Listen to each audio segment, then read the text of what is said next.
New syllabus base பண்ணி previous year question Tamil பார்க்கலாம். 17th question, சொற்களை இணைத்து புதிய சொல் உருவாக்குதல். ஒளிமரபு.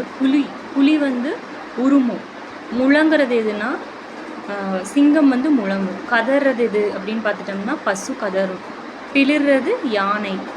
அடுத்து ஆடு வந்து கத்தும். இதே தான். அதுக்கப்புறம் சரியான இணையை தேர்ந்தெடு. நான் கோவிலுக்கு செல்வேன் அப்படிங்கிறது எதிர்காலம். மேடை மீறி ஏறினான் அப்படிங்கிறது இறந்த காலம். நேற்று ஊருக்கு சென்றேன், அதுவும் இறந்த காலம்தான். வள்ளி புத்தகம் கேட்டாள் அப்படிங்கிறது இறந்த காலம். அப்போ ஆப்ஷன் டி தான் சரியான ஆன்சர். அதுக்கப்புறம் வந்து கீழ்கண்ட சரியான இணை சொல்லை எழுதுக. அதிக அளவில் மரங்களை வளர்ப்போம், ஏனெனில் மரங்கள் தான் மலைக்கு அடிப்படை.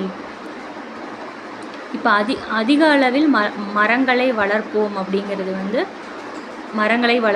மரங்கள் தான் மலைக்கு அடிப்படை. ஏன்னா அப்படிங்கிறது ஏனெனில் அப்படின்னு சொல்கிறாங்க. குறில் நெடில் மாற்றம் அறிந்து பொருள் வேறுபாடு சரியானதை கண்டறி அப்படின்னு சொல்லியிருக்காங்க. வலி அப்படின்னாலே காற்று தான். வாளி அப்படின்னா பாத்திரம், தண்ணி கொண்டு போவோம்ல அந்த வாளி. வலி அப்படிங்கிறது காற்று.